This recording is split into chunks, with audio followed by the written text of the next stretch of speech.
সবাই ভাবে অনুষ্ঠান বাড়ির মতো এঁচোড় চিংড়ি বাড়িতে বানানো সম্ভব না, কিন্তু আমি বলি রান্নার নিয়ম আর কিছু সিক্রেট মশলা জানা থাকলে বাড়িতে সবই বানানো সম্ভব। আজকে এই ভিডিওটি তারাই দেখবেন যারা একদম পারফেক্ট এঁচোড় চিংড়ি বাড়িতে বানাতে চান, কারণ এই রেসিপিটি একজন পরিচিত ক্যাটারিংয়ের রান্না ঠাকুরের কাছ থেকেই শেখা। তো কিছুই না, এঁচোড় চিংড়ি বানানোর জন্য এখানে আমি নিয়ে নিয়েছি দুটো আলু আর সদ্য গাছ থেকে পেড়ে আনা একদম কচি এঁচোড়। প্লেস ভালো থাকলে এঁচোড়টাকে কিন্তু আমি আপনাদের কেটে দেখিয়ে দিতাম। তো যাই হোক, এঁচোড় আর আলুটাকে আমি কিন্তু এইভাবে ডুমুর ডুমুর করে কেটে নিয়েছি। সাথে এঁচোড়টাকে আমি হলুদ জলে ডুবিয়ে রেখেছি যাতে এঁচোড়টা কালো না পড়ে যায়। এবার কড়াইতে জল গরম করতে বসিয়ে দিয়ে তাতে দিয়ে দিলাম সামান্য একটু হলুদ আর দিয়ে দিচ্ছি অল্প একটু লবণ। এবার এঁচোড়টাকে প্রায় 50% মতো সেদ্ধ করে নেব। তো ঢাকা দিয়ে দিলাম। এঁচোড়টা কিন্তু আমার সেদ্ধ হয়ে গেছে। এই দেখুন, এঁচোড়টা কিন্তু হাফ সেদ্ধ হয়ে গেছে, বুঝতেই পারছেন। তো এইভাবে হাফ সেদ্ধ করে নিতে হবে এঁচোড়টাকে, তাহলে কিন্তু ভালো হবে আর তেলটাও কম লাগবে। তো এঁচোড়টা তুলে নিলাম। এবার ক্যাটারিংয়ের ওই সিক্রেট মশলাটাই তৈরি করব। তাই প্রথমে দিয়ে দিলাম দুটো শুকনো লঙ্কা, 1 চামচ ধনে, হাফ চামচ জিরে, প্রায় 20টা মতো গোলমরিচ, 6টা এলাচ, 6টা লবঙ্গ, 1 টুকরো দারচিনি, একটা জয়িত্রী, অল্প একটু দিয়ে দিলাম জায়ফল আর দিয়ে দিলাম লবণ। এবার শুকনো খোলায় মশলাটাকে 2 মিনিট মতো ভেজে নিয়ে তারপর গুঁড়ো করে নেব। বন্ধুরা, এটাই হচ্ছে এঁচোড় চিংড়ির সিক্রেট মশলা, যেটা অনুষ্ঠান বাড়িতে ব্যবহৃত হয়। তো এবার তুলে নিলাম। তারপর আবারও কড়াই বসিয়ে দিয়ে দিলাম বেশ খানিকটা পরিমাণ সরিষার তেল। তেলের মধ্যে দিয়ে দেব চিংড়ি মাছ। আমি কিন্তু আগে থেকে কেটে ধুয়ে নিয়েছিলাম। তো মাছের মধ্যে দিয়ে দেব সামান্য একটু হলুদ আর দিয়ে দেব অল্প একটু লবণ, দিয়ে খুব ভালো করে মিশিয়ে নেব। খুব ভালো করে মাখিয়ে নিলাম। এবার তেলের মধ্যে দিয়ে দিলাম। এখানে চিংড়ি মাছগুলোকে কিন্তু একদম কড়া করে ভাজা যাবে না, একটু হালকা করে ভেজে নিতে হবে। দেখুন, ঠিক এইভাবে। এই যে দেখুন, তো ভাজা হয়ে গেছে চিংড়ি মাছগুলো, আমি তুলে নিলাম। এবার ওই তেলের মধ্যে আমি দিয়ে দেব সেদ্ধ করে রাখা এঁচোড়, দিয়ে দিচ্ছি অল্প একটু লবণ আর দিয়ে দিলাম অল্প একটু হলুদ গুঁড়ো। এবার এঁচোড়টাকেও ঠিক একইভাবে একটু লাল লাল করে ভেজে নেব। দেখুন, এঁচোড়টাও কিন্তু আমার ভাজা হয়ে গেছে আর এঁচোড়টা কিন্তু আমি ঠিক এইভাবেই ভেজে নিয়েছি। তো এবার এঁচোড়টাকেও আমি তুলে নেব। বন্ধুরা, এঁচোড় চিংড়ি বানানোর জন্য অবশ্যই কিন্তু এঁচোড়টা ভেজে তারপর রান্না করবেন। এবার ওই একই তেলের মধ্যে আবারও দিয়ে দিলাম কেটে রাখা আলু, দিয়ে দিলাম অল্প একটু হলুদ আর দিয়ে দিচ্ছি অল্প একটু লবণ।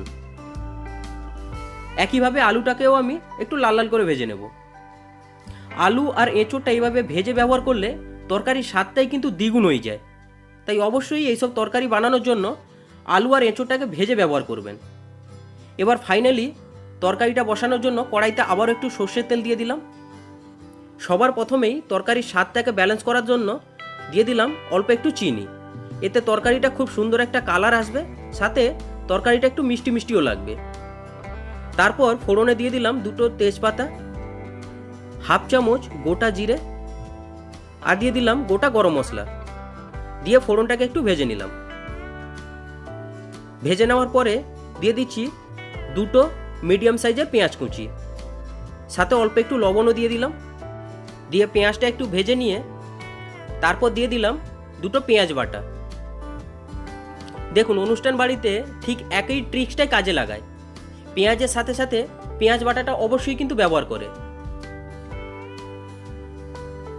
তো পেঁয়াজটা দিয়ে আবার একটু ভেজে নিলাম। তারপর দিয়ে দিচ্ছি আদা আর রসুন বাটা, সাথে দিয়ে দিলাম অল্প একটু কাঁচা লঙ্কা বাটা, দিয়ে আবারও 1 থেকে 2 মিনিট খুব ভালো করে একটু কষিয়ে নেব, যাতে মশলার কাঁচা গন্ধটা চলে যায়।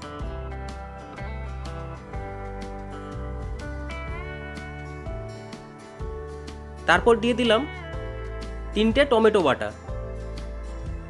টমেটোটা দিয়েও ঠিক একইভাবে আবারও 2 থেকে 3 মিনিট খুব ভালো করে কষিয়ে নেব।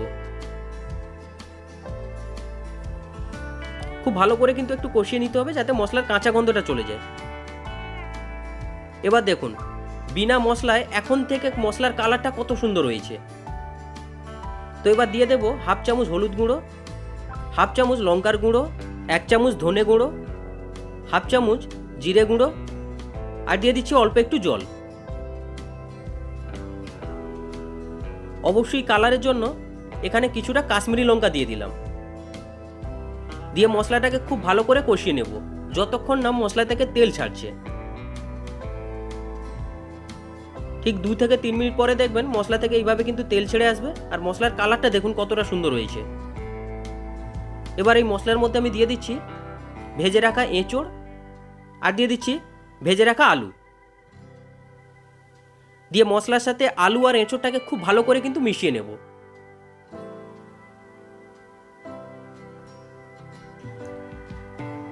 খুব ভালো করে কিন্তু মশলার সাথে একটু মিশিয়ে নিচ্ছি। সাথে এখানে আমি দিয়ে দিচ্ছি ভেজে রাখা চিংড়ি মাছ। আমি কিন্তু এই অবস্থায় চিংড়ি মাছটা দিয়ে দিচ্ছি। দিয়ে আবারও সব কিছু খুব ভালো করে একটু মিশিয়ে নেব। আর মেশানো হয়ে গেলে এখন এই তরকারির মধ্যে পরিমাণ মতো জল দিয়ে দেব। দেখুন আপনারা চাইলে এই এঁচোড় চিংড়িতে একটু বেশি করেও জল দিতে পারেন, কিন্তু কখনোই অনুষ্ঠান বাড়িতে এঁচোড় তরকারিতে বেশি জল দেওয়া হয় না। সাথে দিয়ে দিলাম স্বাদ মতো লবণ। দিয়ে সব কিছু খুব ভালো করে মিশিয়ে নিয়ে 5 মিনিটের জন্য ঢাকা দিয়ে দেব। ঠিক 5 মিনিট পরে দেখবেন তরকারিটা কিন্তু হয়ে যাবে, আলু আর এঁচোড়টাও কিন্তু পুরোপুরি সেদ্ধ হয়ে যাবে। ঠিক এই অবস্থায় সবার শেষে তরকারির মধ্যে দিয়ে দিচ্ছি 1 চামচ ওই ভেজে রাখা মশলা, কাসুরি মেথি হাত দিয়ে এইভাবে একটু গুঁড়ো করে দিয়ে দিলাম, ধনেপাতা কুচি, আর সবশেষে দিয়ে দিলাম 1 চামচ গাওয়া ঘি।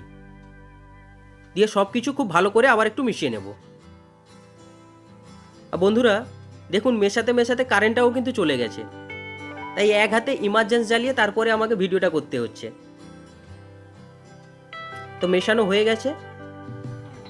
এবার গ্যাসটা অফ করে আবারও কিন্তু 5 মিনিটের জন্য ঢাকা দিয়ে দেব।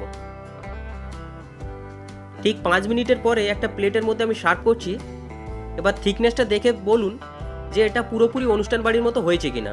অবশ্য কারেন্টটা ছিল না ওই সময়, যে জন্য কালারটা ঠিকঠাকভাবে আরও আসেনি, কারণ আমি ইমার্জেন্সি পুরো ভিডিওটা করেছি পরে, হয়তো বুঝতে পারছেন না ঠিকঠাকভাবে।